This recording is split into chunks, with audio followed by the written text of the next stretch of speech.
Paper Podcast. Scissors beat paper, paper covers rock. Rock beats scissors, Shane covers non-stop. Never know what new kind of guest that he's got coming at you. Live and direct on the spot. Could be rock, folk, country, or hip-hop, jazz. All kind of folks that he has. Could be an artist or a comedian to make you laugh on the Rock Paper Podcast. double-decker fudge round, rolling round town. Shane coming at you live and direct from ground zero. He's your hero, he's your bestie. Rock Paper Podcast with Shane Presley.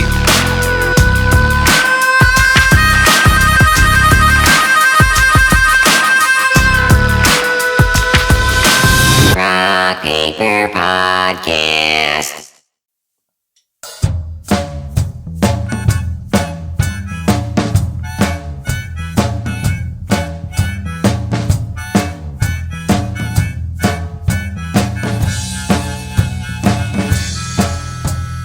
Robbie go with Fisherman's bit to get that girl all dangerous and weird. Running with those Southside kids he never could understand. While she was cutting her teeth on boys and not a man.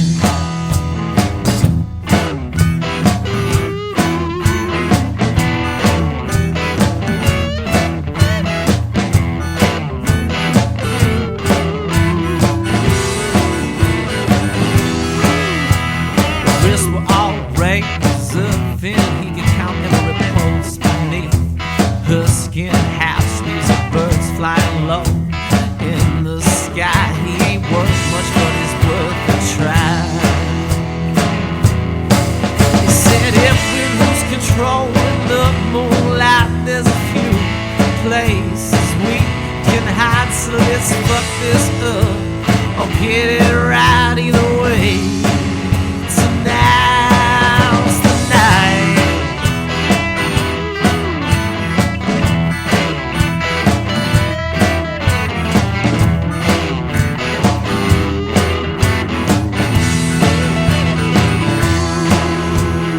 Ain't no chance to get right with God looking back on all the trouble that you and me caused. So take your time and smoke a slow cigarette. Feel the sun, taste the sweat.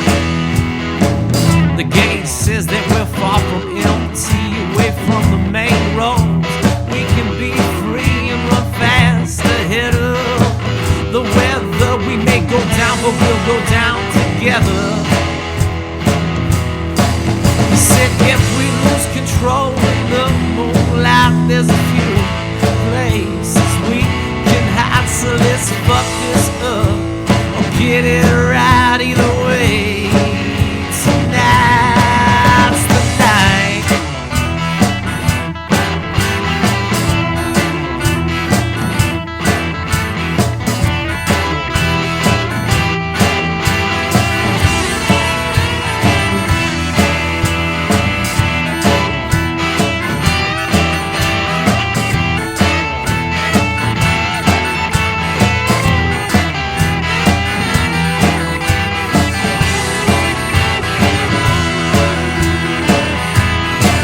He said if we lose control in the moonlight, there's a few places we can hide. So let's fuck this up or get it right either way. Tonight's the night. Yeah, tonight's the night. Let's fuck this up or get it right either way. Tonight's the night.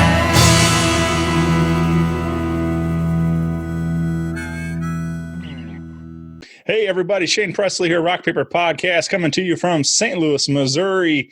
Hanging out today on Zoom with the guys of Money for Guns. Welcome back to the show, fellas. Hey, thanks for having us. Yeah, this is actually Kyle's first appearance on the show. It is. But yeah, man, I'm excited to have you here. Excited to officially meet you through this computer screen. But Will's been this is number 4, I think, for Will. Yeah, I'm almost in the 5-timers club, man. Yeah, It's man. gonna be Tom Hanks is gonna show up with like a jacket on. It's gonna be Right. great. Can't wait. Yeah, man, absolutely. We'll have to come up with something special for that night. Yeah, I looked it up, man. It was like, it's been a minute though since we've done one, but yeah, like April 2016, October 2016, he came on with Kevin. Oh yeah. And September 2017. So it's been quite a while since we've even recorded one. So it's cool to sit down and catch up with you guys and talk about what the band's been up to and everything else going on. So yeah, it stinks. Wow, almost 3 years. Yeah. I mean, I've talked to you several times since then, so it's just weird. Sure. Okay. Yeah. I think been a little while though. Yeah. Yeah. We all need a 3-year break from Will Saulsbery every once in a while, so that's completely Yeah. understandable. Right. That's the standard sabbatical for people in my life. Yeah. But we got a lot to catch up on. You guys, we had a lot of things in the works, but the virus kind of shut down everything that you guys were working on, which is a real bummer. But what else? I mean, like, so just take me back to the start of that. Like, you guys were gearing up to record a new record, and we were going to do a documentary and everything with it too. Is that what the plan? Yeah. So a good friend of ours in the musical family, Robert Watson, he's a filmmaker. He's done a lot of great short stuff, a full-length feature documentary on I forget the journalist's name. It's on Amazon, I believe. But yeah, he's a great filmmaker. He's a great musician. And so we were set up for March 21st at the Focal Point to record basically a full day of interviews with us, family members, friends, stuff like that, friends of the band, record the whole concert and then any other, just stuff around that, make kind of a documentary about it to be released in the fall, just kind of as a time capsule for basically us and the kids for when they get older. They know that we weren't always just broken down old men talking about what could have been, and we were super excited about that. And the week before everything came down, it was like, yeah, well, we're not doing this. So that got pushed back to November 6th at the Focal Point. They were lucky, or they were nice enough to be flexible with us. Super great folks. But, yeah. Well, you guys, there's a lot to document there, like you're saying. I mean, worthy of it. You guys have quite a history of, you've been together a long time, right? How long are we looking at? 10 years now? 10, yeah. Is it close to 10 years? Oh, yeah. Our first show was opening for Matthew Ryan at, what was the place? Cicero's. And then our first full band show was in Chicago. Oh, yeah. That's right. Yeah. No, that is true. Yeah, that Cicero's show, was awesome, but it was unfortunately not well attended for Matthew. He was awesome, Yeah. But yeah, Chicago, driving up there, eating some Triscuits and surviving, I think. Yes. We stayed at that weird little motel. It was a motel, definitely not a hotel. It was a motel. And it was a place called Lizard's Liquid Lounge, which is still there. It's kind of near Wrigleyville. We played on the floor. With our buddy Allison Carroll put it together. She's the best bass player who is also an excellent lawyer, and I will stand by that. So 10 years. Kyle would describe our history as sordid. At the very least, yeah. Yeah, 10 years. And our first record came out in 2011, 10th anniversary tour, Tri-County tour of that. Yeah, Boone County, St. Louis City, and St. Louis County. Yeah, that'll be the Tri-County tour. There you go. So, now that since we got Kyle here, I kind of want to also go back a bit. Speaking of the 10-year history and stuff, since I've got to talk to Will a lot about all this, where do you two end up meeting along the line? How long have you guys go back? That's a good question. So I think we agreed that our mutual friend Jess Suter and Sean kind of introduced us to each other at a house party, probably back in 2004, 2005, something like that. Yeah. We might have played guitar together at said house party, but I don't think either one of us remember that necessarily. I'm sure Will played something and I said, "That's not the right chords," or something like that. Sounds about right. He was right. I mean, like, just. But I mean, honestly, we kind of hit it off and started hanging out quite a bit almost immediately, and had very similar musical influences and interests in music, and it, thankfully that led to us playing in a sort of an all covers band with our friend Todd, who plays Money for Guns, plays mandolin in Money for Guns, called Archkavai, right? Was that it? Archkavai, yeah. It translated, it meant ass antlers. Yeah. So we played like one or two shows, I think. And we played at Animal Rescue. Yeah. And we played at the Blue Note. We did play the Blue Note, yeah. Oh, nice. I think that's it, right? I think the Blue Note show that we played, which was like a showcase night, was probably the least amount of people I've ever seen in the Blue Note. And so immediately after that, Will split and left to St. Louis. So, I just remember that's how it started. We were playing at the Blue Note, and its capacity there is probably 800, right? Maybe 1,200. There's literally 40 people there. And just one of them, our good friend, who now owns the finest pet food store in all of Columbia, Missouri, just kept yelling, "Todd has a hot cock," at least 10 times during a 20-minute set. It was. You'll notice when we talk about our great shows, we won't talk that much about the huge crowds. But yeah, it was a good time. I love that. There's like a meme that was bouncing around, and it's like a rock group on stage, and they're like, "Yeah, we want to thank Kevin for coming out tonight." And it's like one guy in the audience, like. So, yeah, we've been there. Yeah. Yeah. Oh yeah. There's definitely those nights. It's like. I've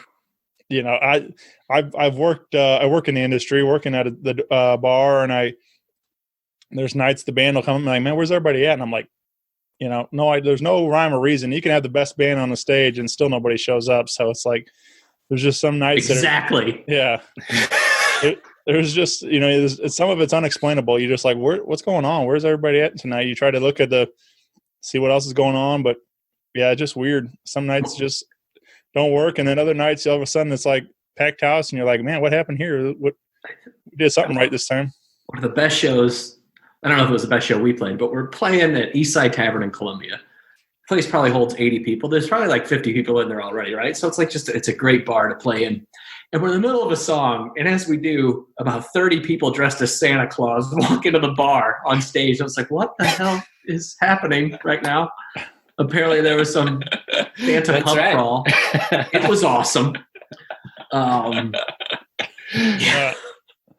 Yeah, that's something you don't see every day.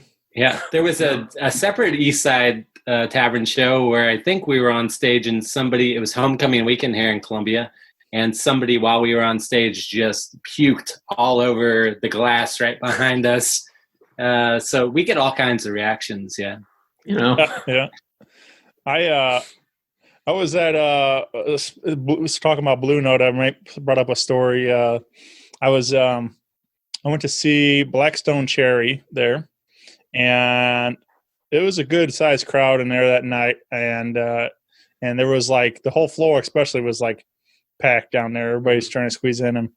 And so I'm down there the whole time. We got down there early, and like I like to be in that front as close as I can. And me and my buddy Nick are down there, and there's we're watching the opening band, and then of course as Blackstone Cherry comes up, everybody wants to kind of push their way up a little closer, and then there's this guy kind of like bumping on everybody, and I'm like, this is probably not going to end well. Like this guy's going to eventually bump into the wrong person, and that's what happened. He got up to the front, and then I really wanted you to say, and that wrong person was me. No, I really wanted you to say that. I just knew right away, like as soon as he bumped me, like, because if you just ask me to move, I'll move or whatever. But like the way he just pushed past me like that, like that just, is annoying. And so I was just like, he's going to do the wrong person, especially the people like in that crowd have probably been drinking all night and they're ready looking for a fight sometimes. And that was the case. There was so he pushed somebody and they started fighting, and then security immediately like just jumped down and grabbed this guy, and then like his girlfriend, like she's like, "Don't touch my boyfriend" or whatever, and like slugs the security guard in the face, and then that didn't end well for her either. He put this guy, the initial guy, like in a chokehold, and like carried him out by his belt buckle. Like the guy passed out, and he just carried him out, or not by the back of his pants on his belt. And like I was just like, that was one of the most badass security things I've ever seen. Like just like choke this guy out and then just carried him out like a suitcase. And like so they don't play around up there. They deal with enough drunk college kids every night. Like they learn how to handle themselves up there when they have to. If I could say one thing after playing shows in Columbia for 18 years now, they weren't probably drinking all night. Oh, yeah. They were drinking all night. All of them. Yeah. Right. Columbia, you pregame. It's like tailgating. You just do it at home before any show. Yep. It's like, you know what we need before we go to this bar and get drunk? 6 Keystone Lights. I think that's what we need. Yeah. Yeah, man. God, but that was a fun night, and but yeah, it was that's the takeaway from the show though. Like the band was great, but that brawl that busted out in the middle of the floor, that's something you don't forget about. Nice. Yeah.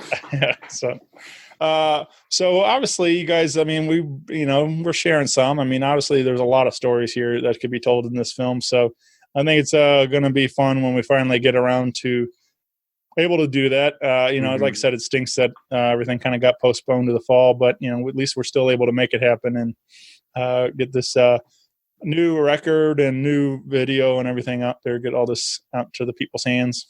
No, I'm stuck. We're sitting on a pile of songs that's just reading through. It's going to be the best thing we've ever done. I'm so excited. Like everything, the demos are good. All the words Kyle's written are awesome. I like the ones I've written. I think it's just going to be different than anything we've ever done and better than anything we've ever done. We added, the first band I was ever in was called The Frustrated Bachelors. And the guy who started it with me was a guy who lived across the dorm hall from me named Austin Day. And now he's back. He plays, he plays guitar, but he plays everything better than probably almost all of us. He's like a musician. You know what I'm saying? Like he's been trained and stuff. It's true. So, but he's playing keys and everything he brings. It's just this new, I don't know, Kyle, just like a new sonic layer or something he brings to everything.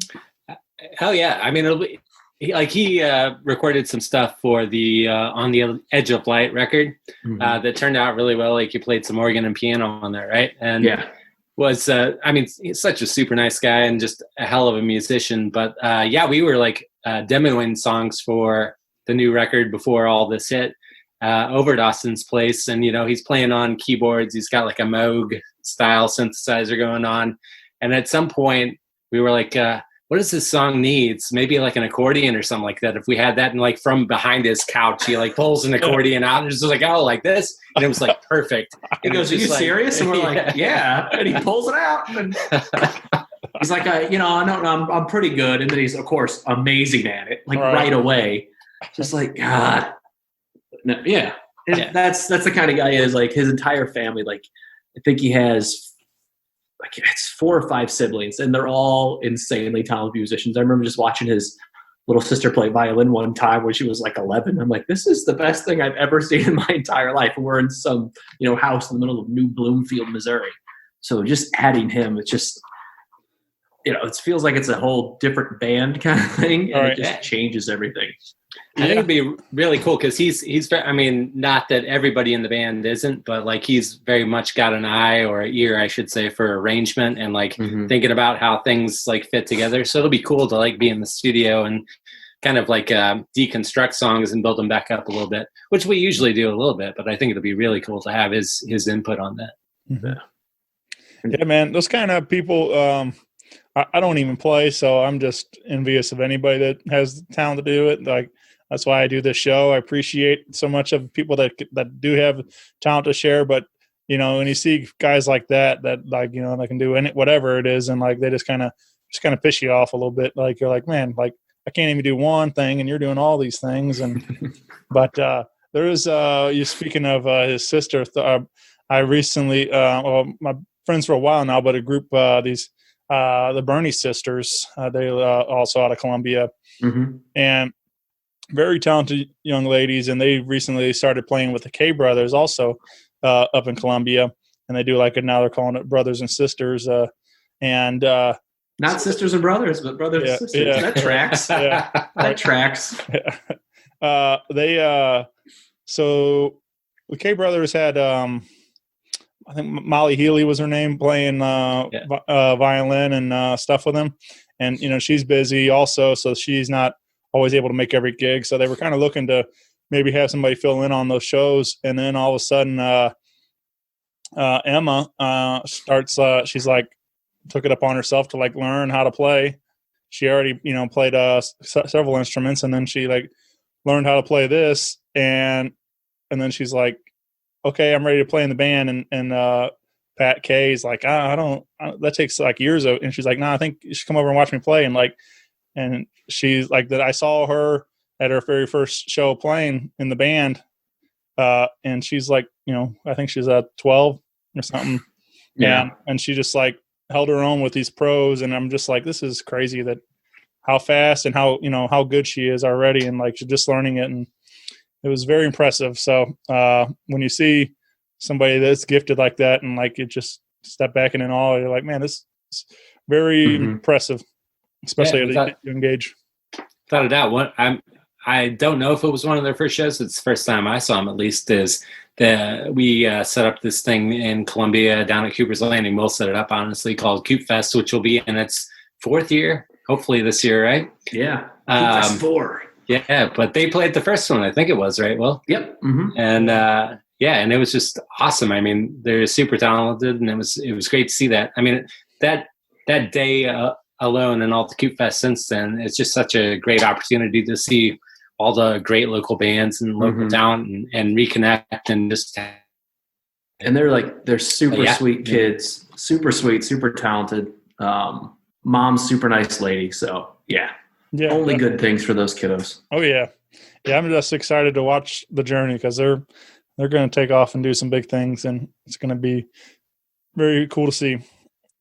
I mean, they're already doing big stuff, so it's just exciting to see where they go with this thing. So, well, cool. We were talking about some new music that is still yet to be recorded, but since like we mentioned, about a 3-year gap here on the show, you guys did release some new music that we haven't got to talk about yet, and I wanted to talk about the Subterranean Sessions.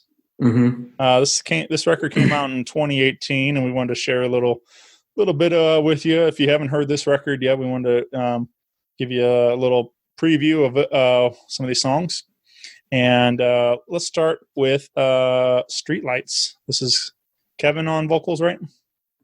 Kyle on vocals. Or Kyle, yeah, sorry. Kyle on vocals. Problem. Yeah. You want to talk about any of the story behind these lyrics and things? And sure, yeah. I'm a fairly stream of consciousness sort of lyric writer, but I think I had a melody in my head and a first line, and from then it's sort of a reflection on growing up in a small town where I grew up at, and very vaguely, I don't want to tie it to that, but just sort of images and images and things like that. So I kind of strung them together, and luckily it appeared just true of, I think, many of them. But I like it a lot. It's a nice thing. Everybody in the band was a big fan of it. So Dave Burke suggested we needed a bridge in there, and that worked out really well. So Dave's the king of the bridge. He really is. It was a fairly fleshed out song that I brought to the band, but then there was lots of input about how to arrange it and stuff like that, which is always great to have. It's a great chorus. Great chorus. I love this song.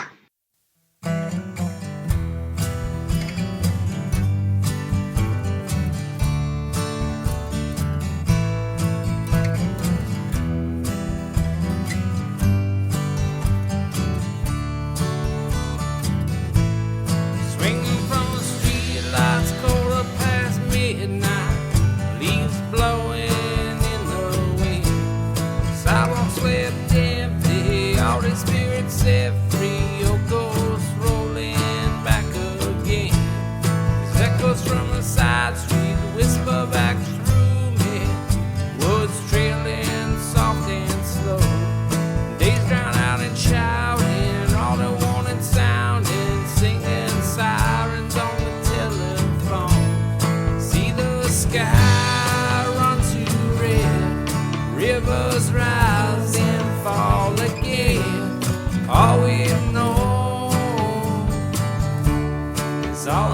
been.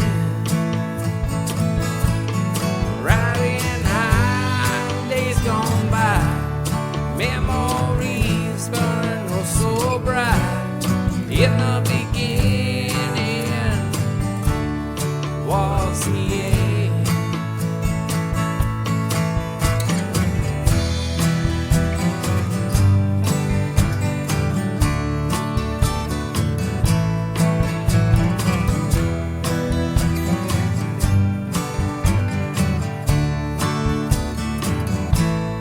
Waving from the wayside, tripping down the timeline, stealing second chances. So every story untold travels down a dirt road into the past alone.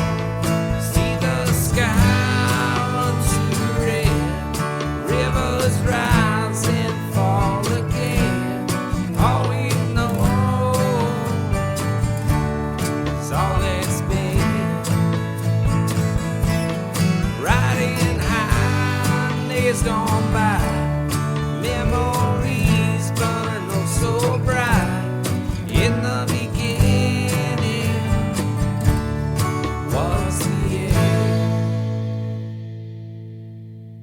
Streetlights shining down, the only thing left standing in this town. Cold winds through empty parks, falling farther in the dark.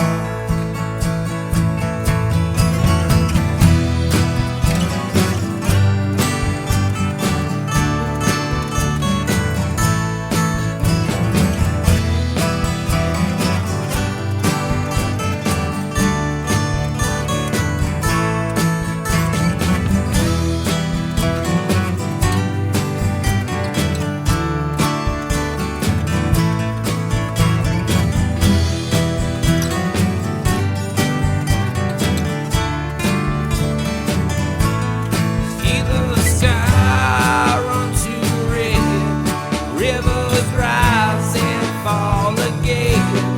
All we know is all that's been. Riding high, days gone by, memories burn oh so bright. In the beginning was the end. In the beginning was the end. In the beginning was the end. In the beginning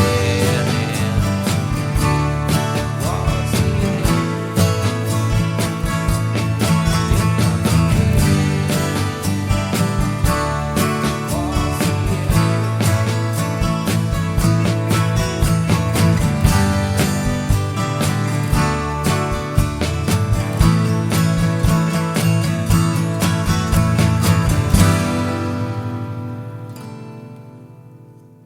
Yeah, man. Yeah, really, really good stuff. This is I just listened to it this afternoon. Will sent me a link and told me we want to talk about it. So I decided to do my homework and give the record a listen on while I was out running around, and sounded really good. The whole record really is like a lot of variety. There's a lot of different vocals on it. Who's all singing on this? There's a bunch of different.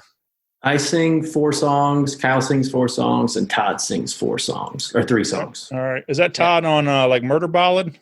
Yep. Indeed, yeah. Okay. If you feel that low end, if you feel that low end, it starts making you feel things. That's Todd. Yeah. That's the doctor. Right.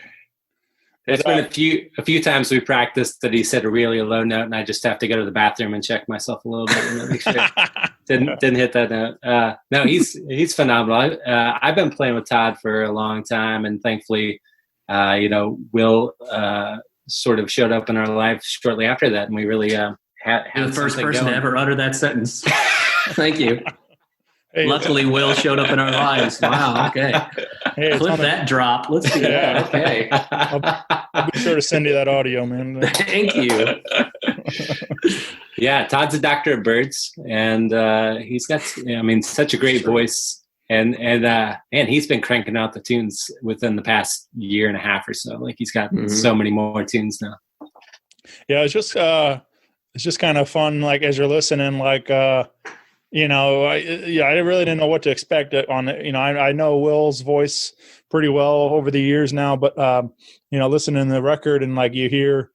You quickly pick up there's two vocals, and then all of a sudden this like real deep voice comes in there and so that kind of threw me off. I was like, what's going on here? Who's all in it? Who's all singing on this record? So it was fun, man. Sounds good. And like I said, I enjoy that kind of variety in a record, especially different vocals and different songwriting and everything kind of come through. So a lot of variety in this Subterranean Sessions record. Yeah, I've always wanted to be like in the band. Levon singing, Richard Manuel singing, Rick Danko singing, where one, I don't have to do all the work, which is awesome. But two, it's like you can just sit back and I can just play guitar for a song or just play harmonica and you give, and it's so much more fun than having one person dictate everything to everybody. Kyle will bring an amazing song to practice. So I'm like, this is fantastic. We can just do this one now. And then I don't have to sing for the next 5 minutes. This is great. And then just having that variety, and then everyone wants to have input and everything, and everyone has ownership over something on every record. It just makes everything better. Everything's more fun, and everyone just enjoys the process more. You don't just have one guy yelling at you to do this and do that. And it's, anyway, that's my rant. I don't know where I'm going. Yeah. Do you guys keep getting...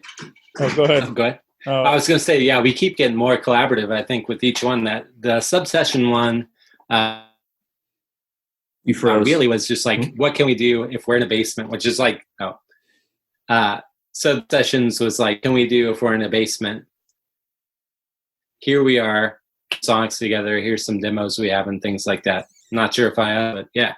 So it was a lot of spontaneous things and a lot of things that we just worked up together. It was a lot of fun, and I got to put it all together and mix it and all that stuff. So that was fun too. So you said all that was recorded all at your house, and then you got to everything was it was in the room I'm in now, which is maybe a 16 by 7 room or so. We put together pretty much everything. The drums were recorded in a different space, but other than that, everything was done in a basement. So that's why we named it the Subterranean Sessions. Yeah. It was our version of the basement tapes, but right. Yeah, man. I love that, like that we've gotten to that point with technology and then just people knowing what they're doing. That where you're able to do this at your house and able to put out a quality product, and like it's still fun to go into a nice studio and actually do it proper, but it's where you're able to still put out a really great record from the comfort of your own home and stuff, or in somebody's basement and whatever it is. So it's cool that we were able to we've got to that point now. Yeah, definitely. Still takes somebody knowing what they're doing, like still that able to mix it and make it sound right and stuff. But like that ain't me. That's that guy right there. All right. But it's it's a lot. It's a lot of work. Yeah. I'm learning a little bit. It makes you. I've had very limited resources, but I've been trying to, and just by ear and just trial and error stuff, trying to figure out how to make some better recordings as been people performing live on the show and everything else. So I enjoy it. I'm trying to offer a nice quality product. I've been offering also bringing along some cameras now, trying to put together some live acoustic video sessions also, just and those are a lot of fun for me. Again, like saying like in the basement or living room or whatever it is, just like try to capture that moment of where we're just playing, having a nice time recording at their home or wherever we happen to be. And but I've been really putting a lot of effort into making those as the best I can. No, every episode, they all sound good, man. Yeah, I'm trying. Everyone's quality. Yeah. What are you on now? 4,000? How many is this? Yeah, 807 went out this morning for Jesus. For this show. So there's a lot of them out there. That's a lot of content. Yeah, I think last time you were on, it was in the 400s, I think. Four something. So Damn, been hustling, trying to. I've been actually slowing down. I think one year I did like 189 episodes of the show in like 2018. It's like a Springsteen tour, man. Good Lord. So I dialed it back a little bit. I think in 19, I think I don't remember exactly. It was like 100 something, 100 and some change. So still keeping pretty busy, but like also a lot of that was had to do with mom being sick last year and everything, and so things kind of took a backseat for a minute. But you know, I still was trying to make a point to record because helps me keep my mind off of things too. It helps me keep everything going, and you know, it's my way of expression, you know, just like you guys write a song or whatever. This is me getting to be creative and, you know, do something fun. So definitely, without a doubt. Yeah, man. So I wanted to throw in another tune. This one is a song by Will, and it's called Ballad of Buckshot Robert, right? Yes, the Ballad of Buckshot Robert. Yeah. So Kyle, which is a fun name. Yes, not a fun tune. Yeah, fun name. right. Yeah. Kyle and I kind of wrote this one together. We went back and forth workshopping it, but I sing on the record. So I wanted to write. So the filmmaker we were talking about earlier, Robert Watson. He has two brothers, Aaron Watson and Joel Watson, who are the Watson brothers. They're three of the greatest guys on earth. They're three of the funniest human beings you'll ever meet. And when they get together, it's fantastic. So they're from a little town called Cahokia, Missouri, which is up near the Iowa border. And whenever they talk about it, it always seems like this kind of magical, mystical little small town that they're from. And I grew up in a small town too. Nothing romantic about it. Mine was just like one 4-way stop and, you know, like it was a convenience store that also had a bank and a deli in it. That was the town, right?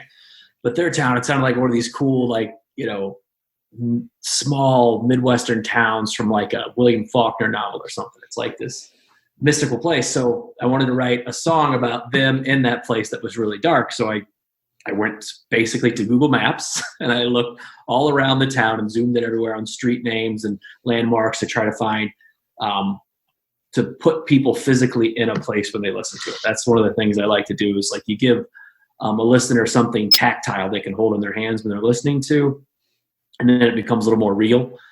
And so it's about this guy, Robert, loosely based on the Watson brothers, who, you know, tales all his time, starts hanging out with a girl that he shouldn't be hanging out with. And then next thing you know, he's dead on a riverbank somewhere about 3 minutes later, and his brothers exact revenge. So, and they throw his murderer into the Mississippi River and walk away into the night. It's a song for the kids. Right. It's definitely 18 plus on this one. Yeah, it's one of the better songs we've done. Dave came up with an awesome riff for it. Is that you or him playing the slide? That's you playing the slide, right? I played the slide, but that riff is totally him. So I just, you know, mimed the notes that he was playing. Yeah, it's all his riff.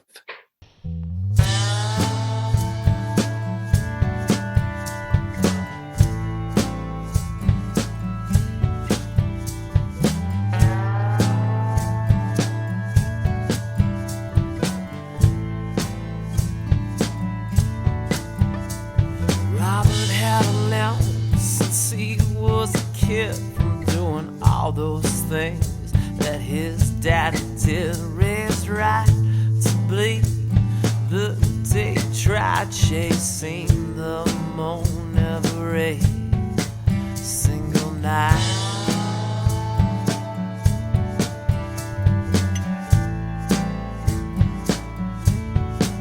Jesse was magazine picture perfect, and Robert never was one for consequence. He went after what he wanted right when he wanted it, and neither hell or the highest water could slow him. His brothers told him to stay away from her, 'cause Cahokia spoke in lead and not in wood. You're starting something and she ain't worth the fight, but all he could feel was her nails in the night.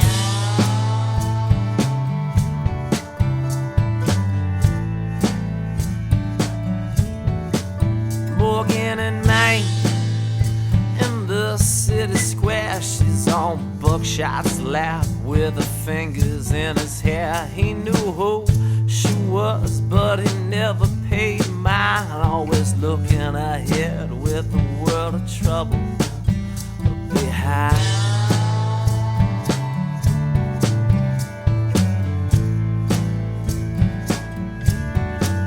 The northern Missouri sky was the brightest blue. The day Billy said that Watson boy's gonna pay with friends that never needed a reason to. There's not an ounce of shame on what you can do.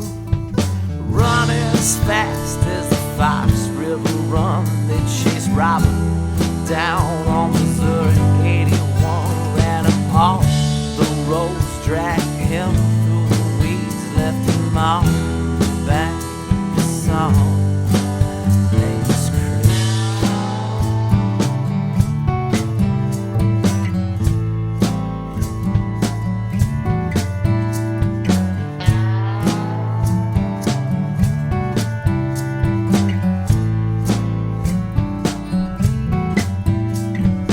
Buckshot's brothers, Hollis and Wesley, hunted Billy down like a dog in the street, shot him down as he begged for life under nothing but a quarter moonlight.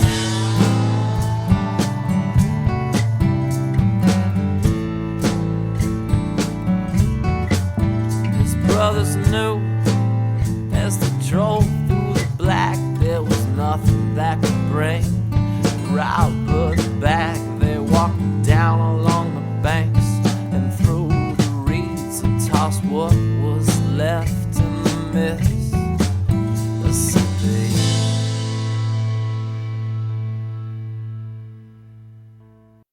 Yeah, so I just like the imagery in that one. It's some of the best work we've done. Yeah, man. It was. Yeah, great song. I also, like you're saying, as a listener, I'm a fan of that kind of stuff where, you know, it's in your mind, you can kind of paint that picture along with the song and stuff. So, like you're saying, as a writer, that's your goal. And that's one of my favorite things as a fan, when I can do that, listening to the music, kind of put myself there in that scene and stuff. So, but yeah, man, that's, there's a little bit of that. I think overall, I think the general consensus of this record is kind of dark folk kind of sound like that. Like there's a lot of that more darker tunes like that. So yeah, it's a very almost Nebraska-ish record. Like very just like there's not a lot of good stuff happening in these songs. Like something went terribly wrong.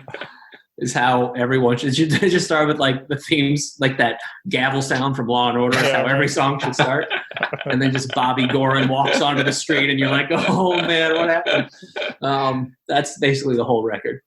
I think it's probably, I mean, I think everything started out, maybe aside from Fisherman's Beard, on acoustic, like, which, I mean, that happens with a lot of the tunes from past records too, but eventually they become an electric tune. But we kind of stuck with mainly acoustic instrumentation on this and tried to keep it pretty organic. And I think that kind of lends itself to that darker feel and stuff like that.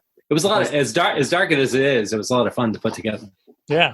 I mean, I love like I'm a very positive, upbeat, happy person in my life, but I love some dark, depressing, stuff like that. Like it just, it's, I think there's something therapeutic to it or something like that. Definitely. Whatever it is, like and I talked to some other writers like yourself on the show, and for them it's the same way. It's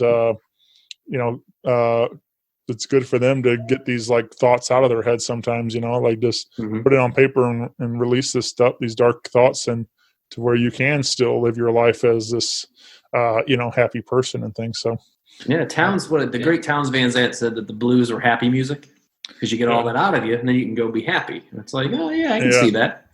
Yeah, man. That and a gallon of gin every night, but that's what got Towns there. Yeah, big fan of his work too. Yeah, there were two kinds of music in Towns' world: the blues and zippity doo dah. That's right. If you have a balance of both, then you're doing okay, I think. Right. Yeah. Not a lot of zippity doo dah on this record, though. No. I mean, just the opening track, "This Land of Wolves." That's one of my top 5 favorite Money for Gun songs. And it's just like so dark. Just the riff that Dave came up with just led to everything else. And that's one of the things Kyle and I were talking about earlier, the collaboration. Like, I'll have a few words written down, and then Dave or Kyle will come up with a riff, or Kevin will come up with a drum beat, and I'm like, I got something for this. And then everything just fills out after that, which is, I love this band because it's like kind of like the band, is where I like to say the whole is much greater than the sum of the parts. Like, I truly believe that the 6 of us were doing something else, it would not be this and it wouldn't be as good. But in the room together, I wouldn't take anybody else over us. It's just one of those things. Is kind of the chemistry that 6 of us have together, and Todd's voice and Musk that kind of make everything work. So, yeah, man. What do you guys ever? Speaking of the collaborating, do you guys do a lot of co-writing on these songs, lyrics wise, or do you have you also ever wrote something with the other person's voice in mind? Trying to pitch the song to them. Do you ever think about that? Yeah. Question. I don't think I ever write anything with my voice in mind. Sometimes it's Will, but sometimes it's other people, But we haven't done it yet. But I think I would totally love to write a song musically and lyrically and just hand it off to Will and say go to town on it, vocally and stuff like that. But yeah, I mean, I think every single record we've made, we've just gotten more and more collaborative. Mm-hmm. Will and I definitely, worked together on some lyrics for the last record. Dave's just a constant music and riff machine. Mm-hmm. It's annoying. Okay, I got to get this out. So Dave and I have been friends since 1990. All right. So we know each other pretty well. So this is the classic Dave Burke story. Okay, here's how I'll start it. I'll start it with basketball, and this will explain Dave Burke to you, right? So him and I played basketball together forever, and one day I go down to the Mizzou Rec Center, I come back from class, I'm like, man, I just hit 86 out of 100 free throws. He's like, that's good. And we're just sitting there, and then I go somewhere, and then I come back, and he's gone. I'm like, where the hell's Dave? He comes back, and I'm like, what do you do? He's like, I just hit 93 out of 100 free throws. I'm like, you, man. So that's Dave at age 20. So Dave at age 34, we're recording the record On the Edge of Light. And we have the song called Out West that I don't like, right? Kyle loves it. I don't think it's any good. It's just E and A, and it's boring.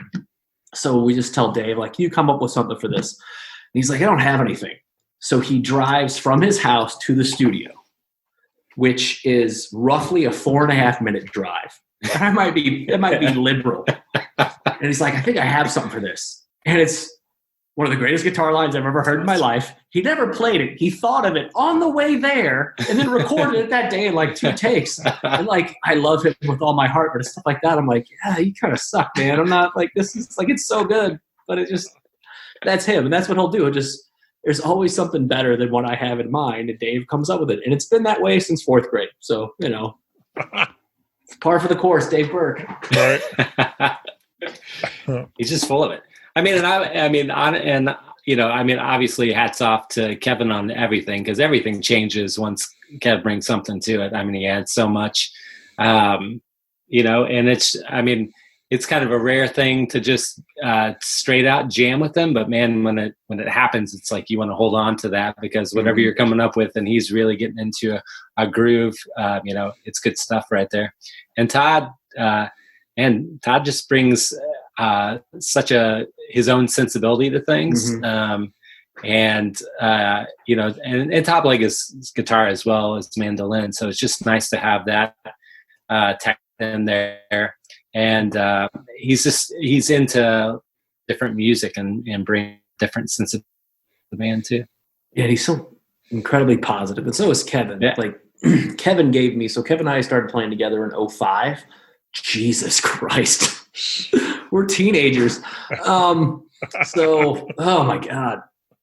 Oh, that's a long time. So the greatest piece of advice I ever got in musician was from Kevin Siebeniler. We moved to St. Louis in 2006 from Columbia because if we'd stayed in Columbia, we both would be dead or in jail. That's just kind of how that would have ended.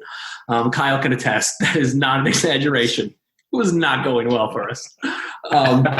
So I worried about you. I know. Everyone did. So we rented this place in Soulard at 2220 South 9th Street, apartment 2A. I still remember that. And there's like a spiral staircase going upstairs. And then we set up everything in just the living room, which was smaller than the room Kyle's in right now. We're playing a song, and I'm like, just stuck on something. And Kevin rarely gets frustrated with me. He's very calm, and, you know, he knows he's a better musician than me. So he like takes his time with me. And one day he just got mad. She's like, just pick up a different brush, man. And for some reason that clicked in my head. And ever since then, anytime I'm stuck, I always just say to myself, pick up a different brush. And I start doing that, and it works every time. And he did it because he's better than me. You'll notice a trend in this band. I think that's what makes me a good front man. I know that I'm the worst musician in the band, and so does everyone else in the band. So, you know, they take care of me. All right. You mentioned playing basketball, and you got your Spirits of St. Louis moving Marvin Barnes, baby. That's right. Yeah, man. Man, I've been really deep diving into NBA Hang Time on Nintendo 64. I dusted off the 64 during this quarantine. I saw you post something yesterday. Yeah. Yeah. Well, I started with GoldenEye, of course. I had to, get my fix on that, and but I plugged in NBA Hang Time, and been really having a lot of fun, man. Like, a game it's really making me mad because every time I'm playing and I'm doing well, and then all of a sudden comes down to like the last couple seconds, and then they always end up like shoving me, and they score the game-winning basket, and I get so mad. But who's your squad you go to? Who's your go-to squad? Well, that was my question I posed to the internet. I was like, what's your on this particular game? Who's your go-to? Is it 96? Is that the year it came out? Yeah, the rosters are 96, and the game came out in 97, I think it was. Then pick the Seattle Supersonics. It'd be Sean Kemp and Gary Payton. Yeah, right.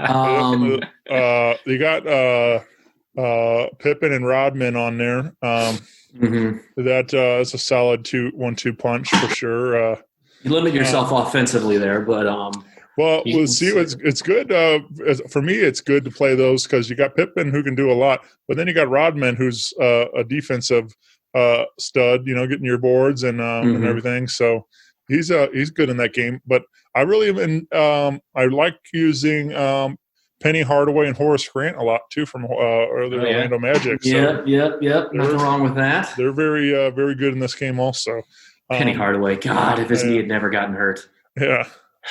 He's a beast in that game, man. But that's what's fun. Like, I've been, it's weird how much of that stuff is like ingrained in my brain. Like, I forgot about math and everything else from school, but like, like I could tell. And there's always the trivia questions at the end of every game, and I'm like getting every one of them right. I'm like, I don't know why I still know all this trivia, like about 1996, whatever NBA season and stuff like. But that basketball was such a huge part of my life growing up, though. Like, I played.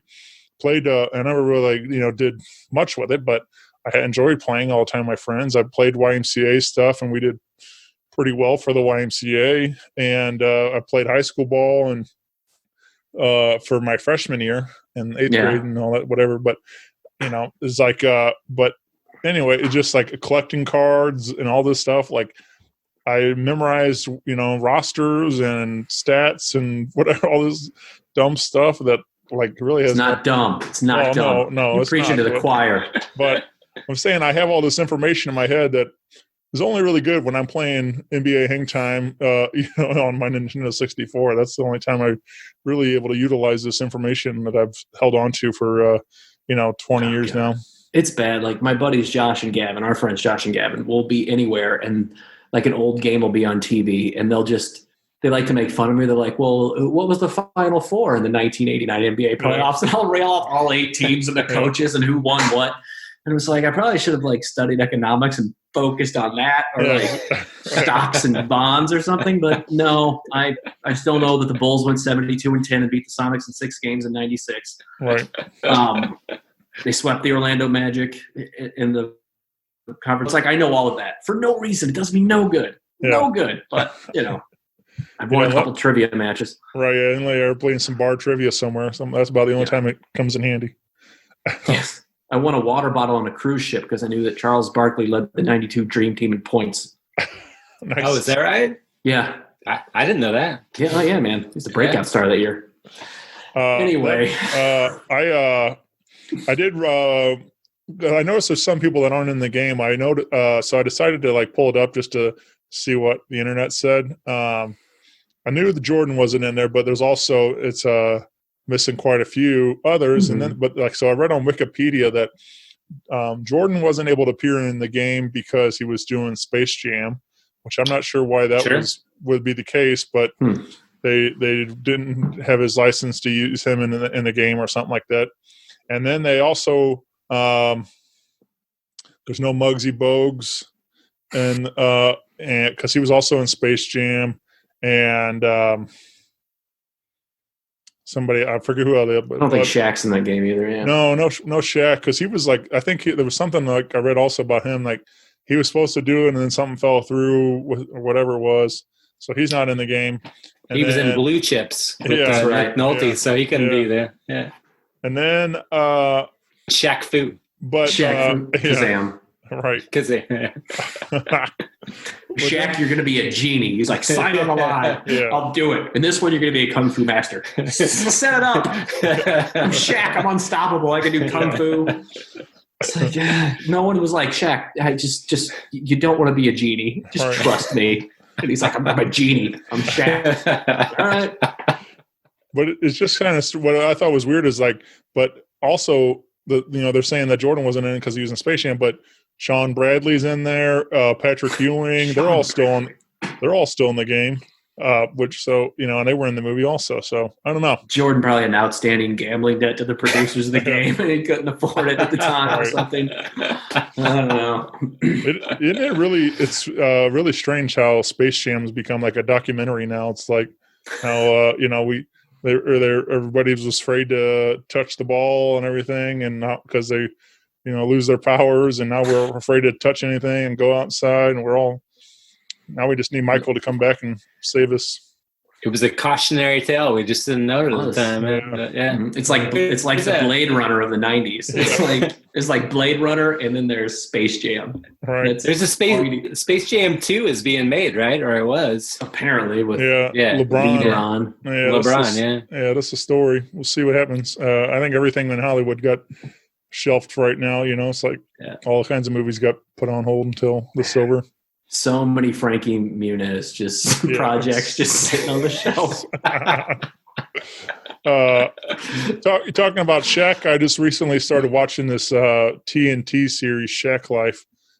It's like essentially a documentary about his life. He follows him around, a reality show kind of based around him and his world. And you're talking about that, how like he doesn't really say no to hardly anything. He's like one of the greatest like pitchmen in the game. I mean, he's been spokesperson for all sorts of different products, and he's been on after playing. He went and did being a commentator and stuff on the and with Barkley and all those guys, and then but we talked about all the other Shazam and all the other different projects he's done, but now he's trying to be a DJ. He's doing like he's being an EDM DJ, and like they showed a video of him like DJing at Red Rocks and all these like giant things like, and so I think it's interesting. But so he's going by DJ Diesel. And it's about time. Yeah. If he shows up at Red Rocks, he's like, I'm DJ tonight. No one's gonna be like, all right, no. He'll be like, come on, yeah. You're 7 foot 400 pounds. Come on in. Like, He does like car insurance commercials for the General. It's like, you're almost a billionaire. Is this 80 grand going to put you over the top? Like, Right. no. Now he owns Papa John's too, like on the board there at Papa John's. And so, hey, more power to him, man. Yeah, it was funny though. It was, I mean, not really funny, but it was interesting to kind of get a little sneak peek behind the curtain with him, because he was saying, you know, as a player, every day, all you hear is, you know, the roar of the crowd, these cheers, and then when you quit playing, like all that's gone, but he's chasing that everywhere he goes. Like he wants that. You get a little moments of those, but you keep wanting. You're still wanting more of that, and I'm like, so. Yeah. And so Kyle and I were missing like the single clap from the back of a bar when they realize the song ends, and they're like, yeah. Good job. I miss that a lot. Just that, or a random sound of Gavin just saying something sarcastic after a song that you can hear over the rest of the crowd. I miss that. I've been chasing it these last few months. But I think that's why he's always looking to move on to the next project, doing the next, DJing or whatever this, it's the new thing now. So it's probably some of that. I mean, it's a high, man. Yeah. Yeah. Especially when you've been, he was as long as he played, and I mean, and being the star of the show for 30 years or whatever, what more. So, but yeah, man, Blue Chips. That was another great movie. That was another good basketball movie. I like that one too. God damn it! I'm a basketball coach. Some great the mid '90s flicks. Yeah. Oh yeah, that had Penny Hardaway, Shaq, Bobby Hurley, Albert Cheney, Nick Nolte. It had Al Bundy in it. Like, just you can't go wrong. No. I also loved when they went down to Algiers. Yeah, went down there looking for Shaq, and they're playing that John Lee Hooker and stuff, and I still remember the soundtrack and everything and stuff. And baby, please don't go. Yeah, I need to watch that again. Yeah, find it on VHS or Laserdisc. And have you guys dusted off any old movies during quarantine and stuff? Find anything that? I mean, I binge watched Tiger King with my wife. Right. Obviously, I will never financially recover from it. What's an old movie I watched? I don't know. I haven't watched anything old. We watched Law and Order: Criminal Intent. She's watching some Jersey Shore reunion thing. I don't know what it is. I guess somebody's getting married. I'm sure that'll end well. I don't know. It's not all that old, but I Netflix currently has Hot Rod on there, and I watched that again the other day. Nice. Movie makes me laugh so hard. It's just so damn silly. That's Andy Samberg and Danny McBride, right? Right, and Bill Hader, and it's a great cast. But what's fun is they're all like kids in the movie. It's like before they all. They were names, but it wasn't like what they are now and stuff. So it's like it was a lot of fun It's a great, just goofy comedy and stuff. It really just no point to it, just stupid, but it makes me laugh. What about you, Kyle? What has Megan been having you watch? We watched the second season of Barry, speaking of Bill Hader, which is on HBO with Henry Winkler and stuff like that. It's it's a very dark comedy. I don't know if anybody seen it, but it's good. We finished up Baskets a while back. Watched Devs with Ron Swanson as the tech guru, so that was interesting. But we're checking that. I had a buddy recommend that. I haven't caught Devs yet, but I like him. Nick it's cool. He pulls it off. It's an interesting show. It's interesting concepts in it as far as like alternate realities and stuff. So the one old movie that Kyle and I like to watch. So there's a certain thing that happens. So we go to a show, and then let's say we have a couple drinks afterwards at his house. Just one or two, right? And then we pop in either Eddie and the Cruisers or Eddie and the Cruisers 2, Eddie Lives. And there'll come a point in the night every time we do this where Kyle and I lean over to the other one and go, he's a really good lip singer. It's just like it's you know, really all good of a stuff. It is. He's got a hunger and a cold desire, and that is. I think it's a classic. Like I mean, but really, they are great movies. And they won all the Academy Awards, and I think so. Strangely enough, when that movie goes in, it's the same time Kyle's wife goes out of the room and retires. Sheer coincidence. She can't handle the passion that Eddie Wilson has. It's the pride and the passion and the thrill of it all. I mean, it's. Didn't you had a season or a record call it A Season in Hell, right? Or a couple of them, yeah. Yeah, we had the Gaslight Sessions, another season in Hell, Volume 1. The Gaslight Sessions. Yeah. Was that the only one though? No, we had 4 seasons in Hell. It was like some solo piece of junk I put out. That's why I'm now in this band. But no, so we had an idea. Kyle and I wrote a third Eddie and the Cruisers, where it's like a behind the music, but it's about Eddie and the Cruisers. It was a mockumentary, if you will. And I'm not gonna lie, it would have made the Sundance and Toronto if we just gotten greenlit. But Michael Perea was aboard. Like he emailed. Yeah. He's busy liking Donald Trump's tweets and I don't know, doing B westerns. Joey Pants is in that first one too, in the first study in the Cruisers. Tom Berenger's in there. Yeah, Mizzou's own Tom Berenger, the greatest actor ever. He's the substitute. He's Jake Taylor.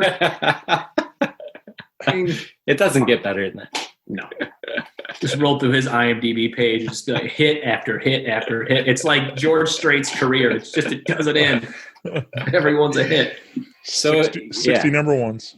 If we're not watching Eddie and the Cruisers, most likely there's going to be some Jean-Claude Van Damme or Steven Seagal maybe on every time. First of all, they're films. Yeah, they are cinematic masterpieces. Yeah, some Bloodsport, some Lionheart. Death Warrant. Time Cop. It's my favorite action movie ever. What about Double Teams? Bring it all together, him and Rodman. Yeah. I mean, come on. Yeah. That's where Van Damme got addicted to coke, he claims. I was like, it might have been earlier. And before that, he had what was a Double Impact where he played his own twin.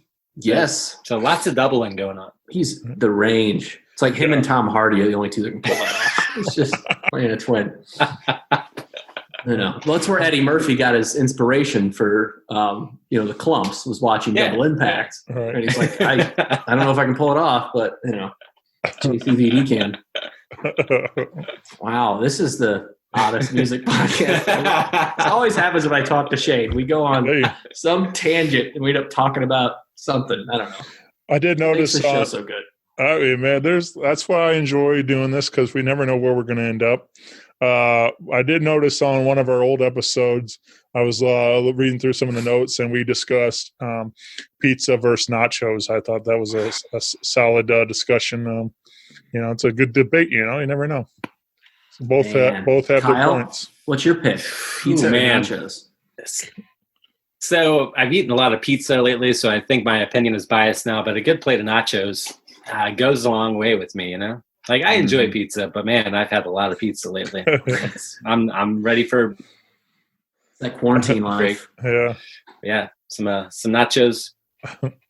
Kyle's diet is completely beige. That's Kyle's entire diet, and somehow he's still skinny, which pisses me off. It's like, what'd you have yesterday? It's like, 40 strips of bacon, some chicken strips, a gallon of whole milk. Well, look, I lost weight. It's like, whatever. Oh, God.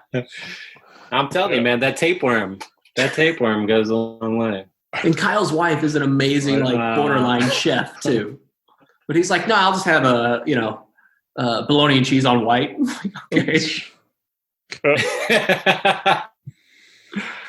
That is one. Speaking of food, that's one thing I have really like during this time. I've really been enjoying having the time and to be able to cook a lot more. I've been just trying to apply my push myself to step out of my comfort zone and do something different and things. And because a lot of times when, in the regular daily life, between for me, at least for working full-time job, and then I also have a part-time job, and then I was doing the podcast, and then trying to go to concerts all the time too and stuff. So a lot of my meals are quick and easy, and I get to making the same couple of things sometimes. So when all that's kind of taken away and all I got to do is cook and eat, I've been taking some of my time and learning some new recipes and having some fun with that. So it's what has been the biggest hit with the missus lately? Well, I was telling the other day, a friend shared these homemade cinnamon rolls. I guess they're you have my attention. Yeah, I guess she got it they're inspired because she goes to Disneyland a lot, and that's like these are like based off of the cinnamon rolls served at the Main Street Bakery in Disney World or Disneyland, whatever one of them. Okay. So that's where she got the idea, and she shared this recipe. So I decided to try it out, and it's easy when you're following along, but you still got to do all the work, and having to actually knead the dough and let it rise overnight and all this stuff, and so it was a lot of work to just make some cinnamon rolls, but they were really tasty, and so they were a pretty big hit. Cinnamon rolls, yeah. But that's the first time I've ever done them from scratch. Typically I do it right out of the can, and so it was a whole new world trying to actually do it that way. But it was fun and a lot of mess, like flour everywhere and stuff. So you're like, well, I cooked, honey. Dish duty for you. Yeah, right. Yeah, dishwasher's been working overtime this week, man. It's nice. So, you guys, have you rediscovered any hobbies or anything like that? Anything now that you have more free time and stuff? Are you guys still pretty? Have you guys? I don't know. Well, first of all, have your lives been that impacted by all this? I mean, like, because some people, obviously are essential employees that are still working and things are, they're still doing their daily grind. What's the story for you guys? You guys been off work or still working or? Yeah, luckily, both of us can work from home, right? I'm breaking up. You're back. Yeah, I can work from home.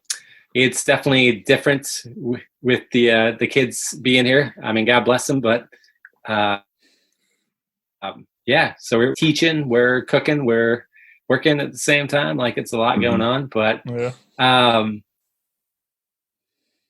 yeah. Aside from like playing shows or going to see an occasional show, it hasn't changed things a whole lot. It's not like I'm not out on the town every night, like so that didn't change a whole lot. But yeah, it's a challenge for sure. But it's been fun. I've actually been playing a lot more probably than I had all winter. Been reading a lot, and just kind of doing boy and stuff like yard work and just kind of taking it easy. And me and the kids have been doing like a game night each night. So like playing some Uno, playing some Candyland, whatever it might be. So it's fun. Nice. Yeah.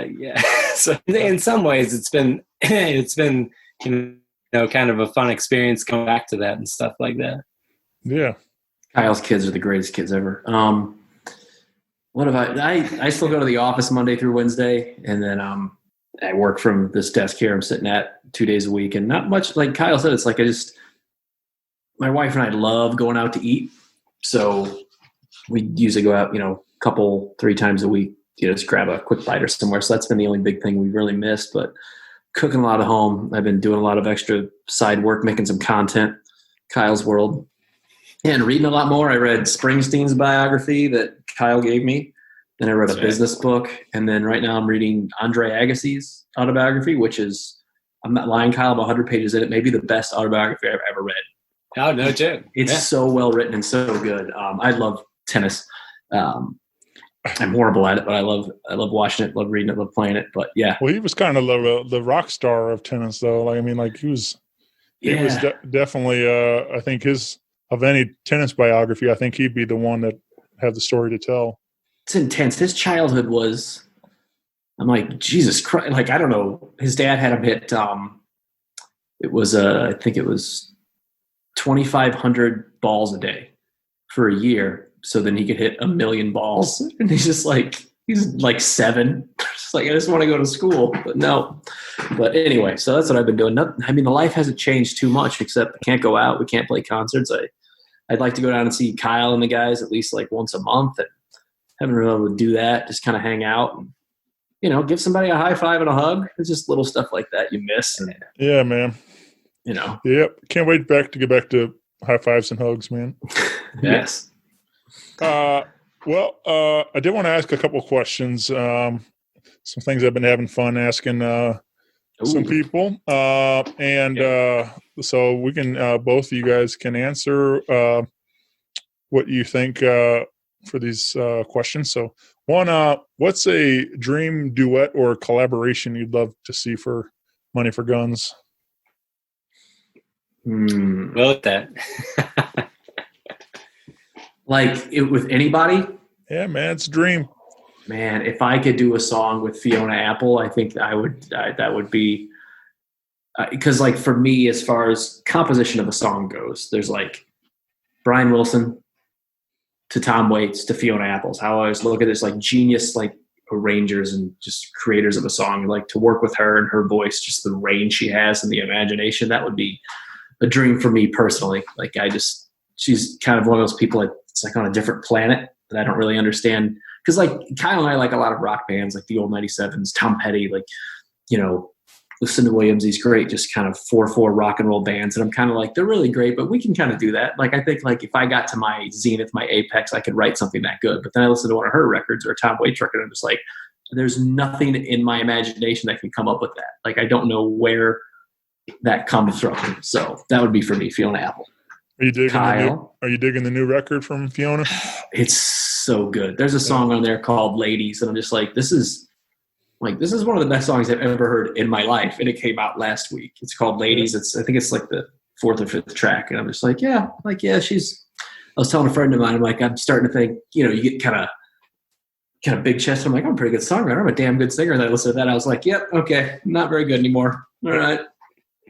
So what about you, Kyle? Yeah. Man, that's a tough question. Fiona's definitely good. I'm a big Gillian Welch fan. Gillian Welch and David Rawlings. I think that'd be really cool to do something, you know, along that line. But I'm also a big Neil Young fan. So if we just like slid in there and kicked out Promise of the Real or Crazy Horse and toured as Neil's backing band for a tour, I'd be okay with that, you know? Yeah, that would be just fine. Rockin' in the Free World and Powderfinger and all that. I got no problem with that whatsoever. Yeah, that'd be cool. I already know Cortez the Killer, so I mean, we played a good like 12-minute version of Cortez the Killer at some opening up some show. It was our sound check song at the bridge, and somehow it just went for like 12 minutes, and the crowd was like, "Yeah." I saw, speaking of Promise of the Real, I love those guys. I'm a big fan of Lucas Nelson, and I saw them open. They did a tour with Blackberry Smoke and Come Through the Pageant, and they did a whole Cortez the Killer, and it was killer. Nice. Like, it was such a good version of it, and they sound. I mean, Lucas especially has like that higher range on that vocals too, so he's able to pull off those songs like that. So like Neil, so sounded really good. So if it's kind of also in the same vein, but so you get to be the front man for a band of your choice, sit in and sing one song. What's the band and what's the song?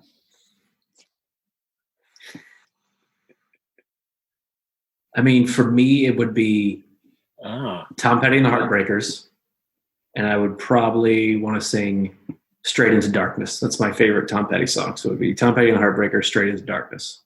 But man, that's tough. If I could sing Helter Skelter with the Beatles, I'd do that. But, you know, yeah, that's tough. right. Kyle's is obviously Chumbawamba. Tub thumping. Oh, yeah. It made such an impression on my life. Yeah, man. It's like it would be cool to do some Stone songs, like I don't know, Monkey Man or Moonlight Mile or something like that. But I'm trying to think of like something else. I'm a big like. There's this old band called Grantley Buffalo that I'm a big fan of. That be cool to like. There's a song called Fuzzy that would be a lot of fun to play with those guys. I thought it was a really great band from the 90s. That's a god. There's so many. Yeah. If I could sing like a duet with Levon Helm on like Up on Cripple Creek or The Night They Drove Old Dixie Down, I mean, you kidding me? Jeez. Yeah. Big fan of their version of Atlantic City. It's one of my favorites. Yeah. I really enjoy that song. Selena and I were talking about that. Like, just listen to Levon Helm sing, and you're like, some people are just special. Like, there's just like, it's not training, it's not this. I mean, he worked his ass off, but some people are just special, and that guy was just flat out special. Yeah. Do any of you do any celebrity impressions?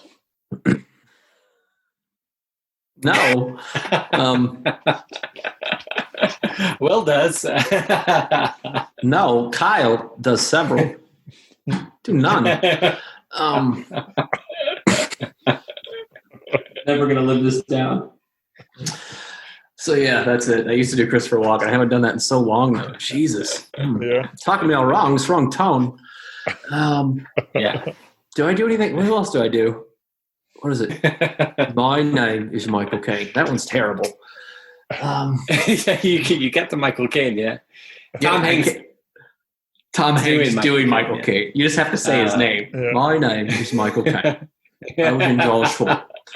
I just love that all you gotta do is say my cocaine. Yes, exactly.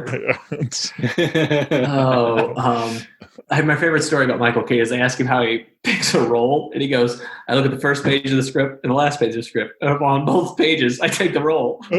Nice.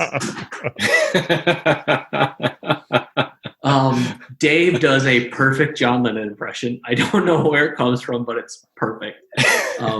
Like John Lennon saying they're bigger than the Beatles. Dave can do that whole riff, and it's fantastic. I just do random accents. Kyle, who do you do an impression of? I honestly don't think I haven't. I can say no. No, I do not. You do an impression of me? I would want to see that. Yeah. It's a certain rage. I used to have. I had a good friend in college who did a spot-on impression of. This is not of the times, but of Bill Cosby smoking a cigarette and like what he would look like smoking a cigarette, and that sticks in my mind. That was not me, but a good friend of mine. Yeah. It's one of the best impressions I've ever seen. Yeah. Nice.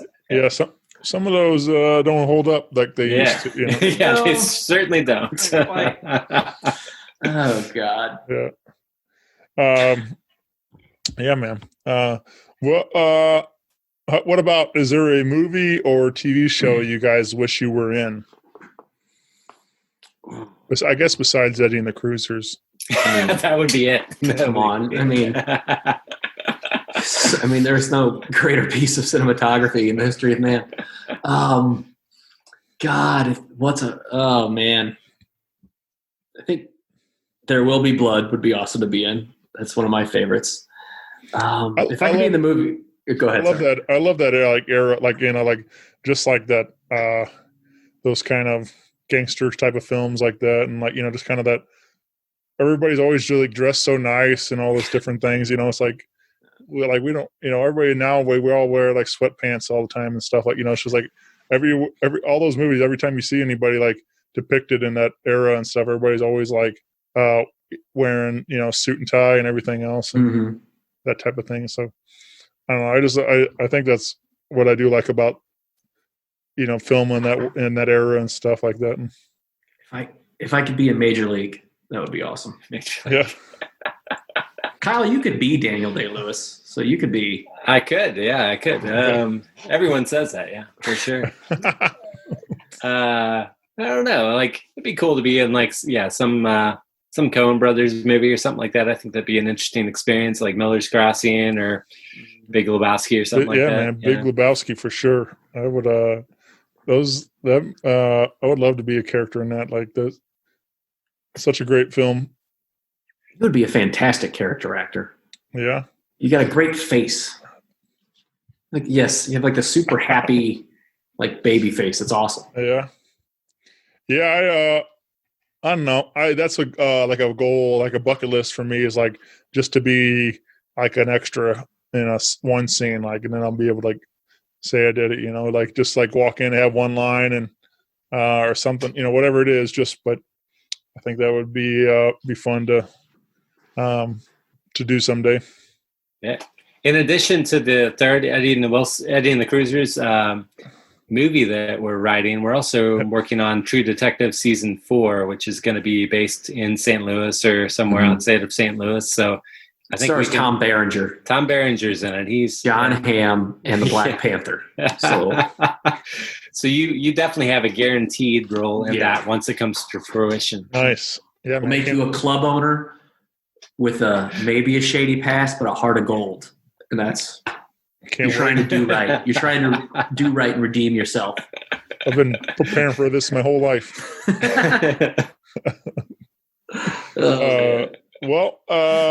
Guys, this has been a ton of fun, man. I've been really enjoying myself here tonight, hanging with you guys. Again, get involved in everything for Money for Guns on your social media. You can find the music wherever you're streaming music at today. Mm-hmm. Is there a good spot to visit to get physical copies of the CDs and stuff? And if you go to our website, money-for-guns.com, there's a way to kind of buy everything there. Or just find me on Facebook and I'll get it to you. If you want a copy of American Trash, you can have it. We only have 600 left. But all the other stuff's a little less. And they're moving fast. They love us in Russia and Peru.